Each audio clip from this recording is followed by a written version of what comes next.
Carolina Insider is presented by Wells Fargo, official sponsor of Carolina Athletics, and brought to you by Coca-Cola. When you're stocking up for game day, be sure to grab a Coke with a friend. Together, taste better. Carolina Ford. Ford, built for victory. Built for the Carolinas. Contact your Carolina Ford dealer today. And by Hardison and Cochran, attorneys at law, 919 all fours. It was a long journey, but we're here. Game week number 1 here on the Carolina Insider. Thanks so much for being with us today. And we've got a lot of great stuff to talk about, and that's because after a little bit of a sluggish start through the first 2.5 quarters, Carolina football woke up and erupted, ran past Syracuse by the final score of 31-6 in Kenan Stadium on Saturday afternoon. We, of course, have you fully covered on the game with highlights plus post-game reaction from the head coach of the Tar Heels, Mack Brown.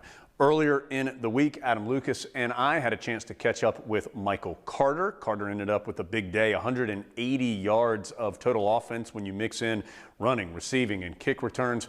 We will hear some of that interview with Michael. Plus, of course, we're going to take a drive around the social media landscape with Carolina Athletics as well. But first, let's start off with the first half highlights. Carolina and Syracuse kicking off the 2020 season in Kenan Stadium.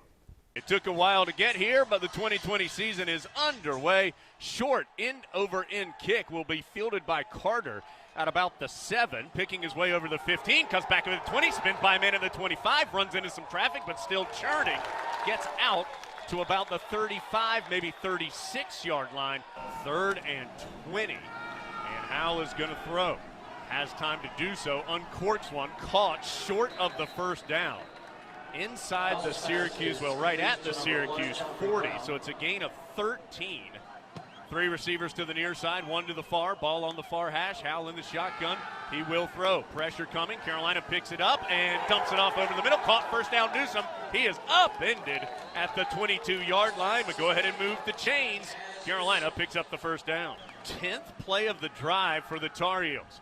Howell to throw. Over the middle, tight end Walston at the 5. Give him 6. Carolina, first possession of the season, results in a touchdown.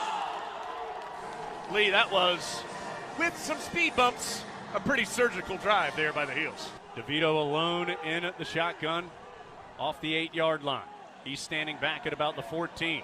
But Tamon Fox got pulled down as he was chasing DeVito. No flag, and Surratt helps usher DeVito out of bounds as he scrambled right side.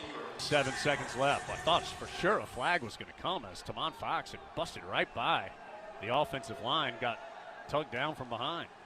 Carolina nearly blocks the kick as Schmidt misses it wide right.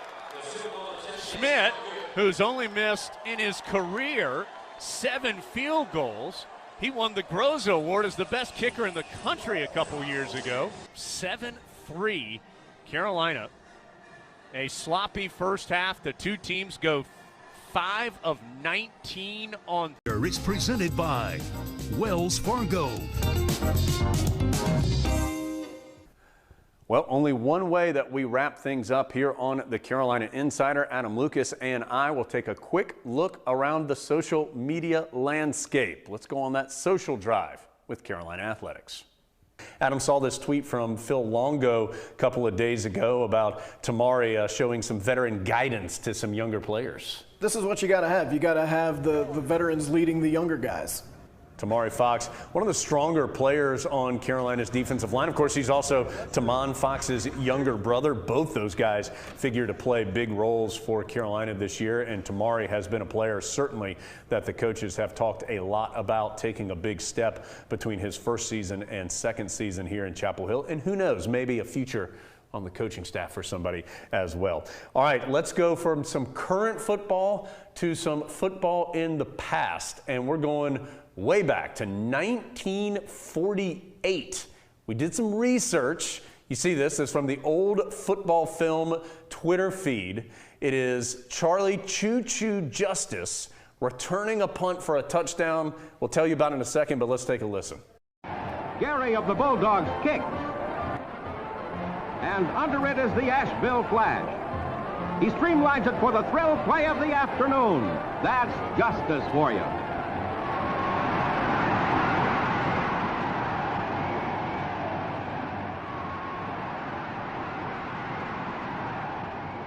This is actually in Athens, Georgia, against Georgia, a 21-14 win.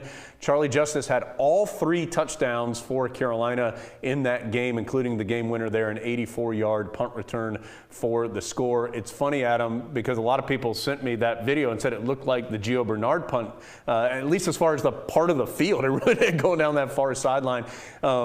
For younger folks who don't know Charlie Justice, of course, there's a statue out in front of Kenan Stadium, 2-time runner-up for the Heisman, and just quite simply one of the best football players ever to do it at Carolina. The Carolina Insider Research Department really killed it on that clip, digging up exactly what game it came from. Got to question the Georgia punt coverage scheme. You went for the fake with Charlie Justice faking it to someone. He scored 3 touchdowns. He's not going to hand it off on the reverse. And one of the most frequent questions when there are fans in Kenan Stadium that you hear at every single game, why is the 22-yard line blue? Because of that guy right there. Charlie Justice wore number 22 for the Tar Heels. That's why that yard line is blue. So the next time it comes up when you're in Kenan Stadium, which hopefully will be soon, you can turn around and tell that fan behind you, Charlie Justice. All right, Adam, we've got some more Tar Heel basketball stuff to get to. Well, it was a big week in the Tar Heel Twitter world and in the Deon Thompson tattoo world. Deon Thompson is a well-known tattoo aficionado, and he really takes it seriously. He's got a lot. I don't know how many, but they're really artistic. We've had him on the podcast. He showed us to them. They're really good. And so his latest idea was he wanted to get a picture of the 2009 championship team tattooed on his body. So this is the picture that he started with. He thought, you know, that would make a good tattoo. And he is still overseas due to quarantine. He wasn't able to come back to Chapel Hill, so he's getting this done abroad. And then he had this turned into artwork on his, I think, leg maybe, and I think is still in progress. Well, it's definitely his leg. We have determined that. And so there it is. Look how good it is. As the next time you see Deon, you'll have to ask him. Now, this is last summer, the summer of 19. Deon got a tattoo of Roy Williams on his leg. And this is the actual time, Jones and I were sitting right there. We were sitting there. That Deon said, hey, Coach, let me show you this tattoo I got. This is the first time Roy Williams had ever seen a tattoo of himself on a player's body. What an historic moment that was for all of Carolina basketball to be able to be there for that. And soon there'll be a picture of the 2009 team on Deon's leg, joining him with Coach Williams. We're going to get Adam's going to get the Carolina Insider logo presented by Wells Fargo on his leg. Adam, one of Deon's best friends is Marvin Williams, and Marvin also in the news this week as after a long and successful NBA career, Marvin decided to hang it up and retire from the NBA, and no doubt first team all nice guy, Marvin Williams, in addition to being a terrific basketball player. He's been on the pod. Really encourage you to go back and listen to that one from I think last summer if you didn't hear it the first time around. Made what I think biggest shot in the Roy Williams era of Carolina basketball. Without that shot against Duke at the Smith Center in 2005, I think things turn out differently for a whole lot of reasons over a whole lot of years. And played 15 years in the NBA, made over $100 million. And don't forget, the only still, I think, one-and-done basketball player to come back and get his degree. He worked on it for 10 years or more in order to get that Carolina diploma. But for now, we'll say goodbye. Thanks for joining us here on the Carolina Insider. Carolina Insider is presented by Wells Fargo, official sponsor of Carolina Athletics. And brought to you by Coca-Cola. When you're stocking up for game day, be sure to grab a Coke with a friend. Together, tastes better.